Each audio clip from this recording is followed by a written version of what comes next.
산유화 말 그대로 제목이 산에는 꽃이 있네 아니, 그게 이제 산유화인데, 여기 이제 본문에 봐봐. 예, 1연, 2연, 3연, 4연 역시 기승전결, 전통적인 어떤 그 민요적 시풍에 시를 많이 쓰셨기 때문에 그것도 똑같아. 자, 본문 봐봐. 산에는 꽃 피네, 꽃이 피네, 가을 봄 여름 없이 꽃이 피네. 일단 간단하다는 느낌이 들지, 그지? 시의 그 시가 상당히 간결해.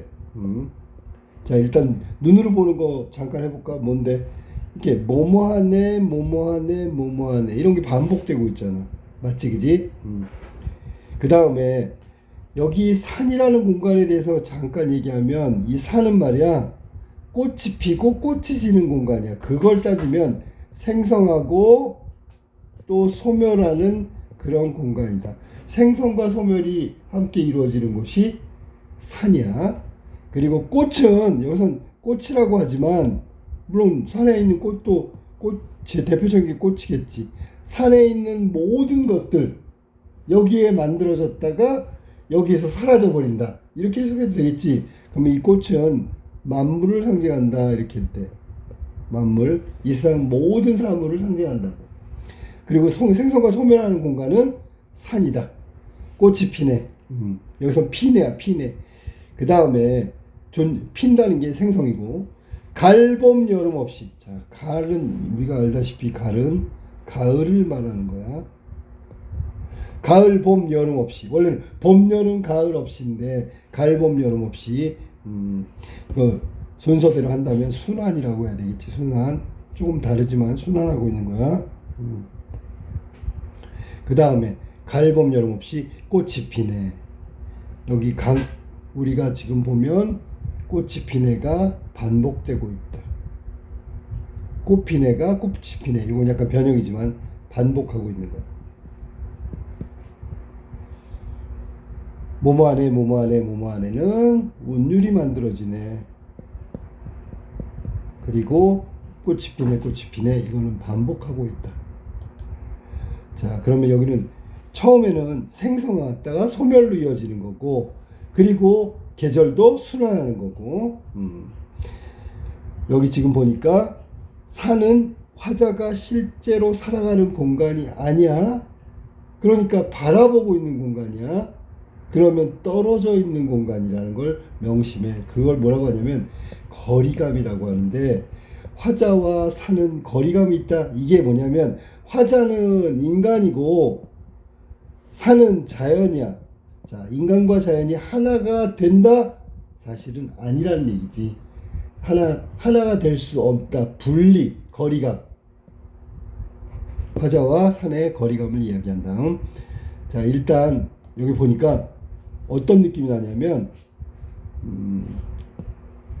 산을 바라봤어. 그리고 저런 것들이 만들어지는 공간이구나. 관조라는 말이 떠올라야 돼. 알겠지?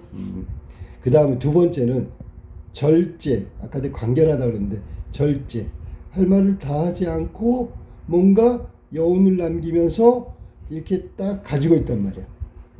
그래서 여기는 절제하고 관조, 그 다음에 운율은 더 구체적으로 하면 끝에가 반복되면 가군이라고 하는 거지. 가군. 다리각자를 써서. 자, 그 다음에 다음번. 자, 여기서 제일 핵심적인 시어, 거리감을 나타내는 시어가 하나 있는데, 그건 이따 나오면 얘기해 주도록 할게요.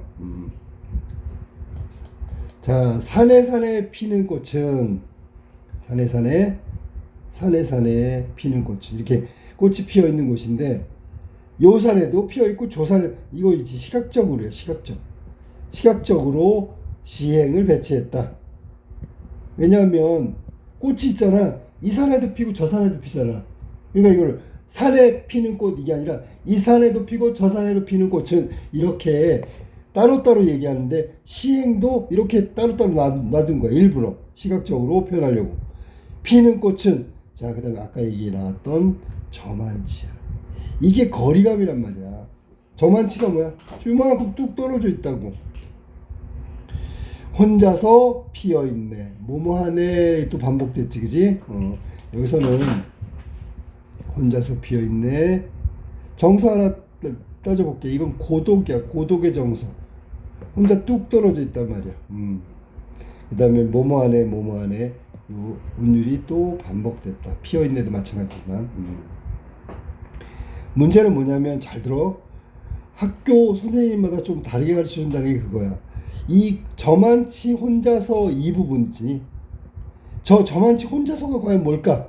자, 인간하고 자연은, 즉 자연 속에 꽃은 저만치 인간하고 거리감을 둔다라는 뜻도 있고, 또 하나는 꽃과 꽃 사이에도 거리감이 있다, 이런 뜻으로 해석하는 경우가 있어. 이거는 학교 선생님이 해주는 대로 하는 게 제일 좋아. 나 개인적으로는 인간과 자연의 거리감이라고 보는데, 자연 속에 있는 꽃들도 이렇게 뚝뚝 떨어져 있단 말이지 라는 뜻이야. 알았니? 자, 그 다음에 사면을 가볼까? 자, 저만치 혼자 있다. 저만치.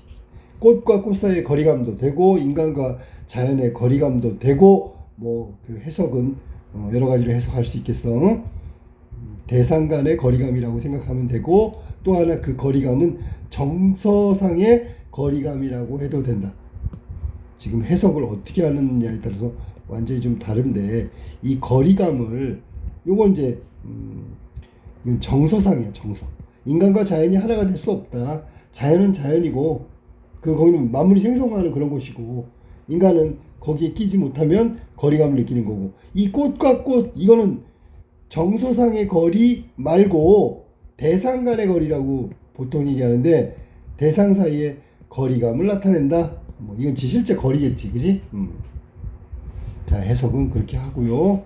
자, 그 다음에 산에서 우는 작은 새요. 작은 새. 얘가 바로 객관적 상관물이지. 객관적 상관물이라고 해. 어떤 경우에는 감정이입이라고 한다. 이게 좀 해석이 약간 여러 가지로 하다 보니까 그래. 자, 봐봐. 여기 산에서 사는 작은 새라고 그랬는데, 이 새는, 자, 산에서 우는다 그랬으니까 산에 뭐가 있었어? 꽃. 그럼 얘가 꽃과 공존하는 존재야. 그런데 울고 있단 말이지. 이게 왜 울까를 또 떠올려 보면, 우는 이유가 뭐야? 저 위에 것 때문에. 봐봐. 꽃과 꽃 사이, 얘가 혼자 피어 있고요, 얘도 혼자 피어 있단 말이야. 그래서 새가 우는 거야. 산에서 같이 꽃과 살고 있는데, 새가 꽃을 보니까 얘네들도 따로따로 뚝뚝 떨어져 있어. 거리감이. 그것 때문에 우는 거야. 해석을 그렇게 할 수 있다는 거야. 꽃이 좋아 산에서 사노라네. 결국은 여기서는 작은 새가 꽃이 좋아서 함께 산다. 공감이지, 공감. 교감이지. 그러면 새하고 꽃은 물시밀려 물화일체, 뭐 이것처럼 공존, 공감, 이거야.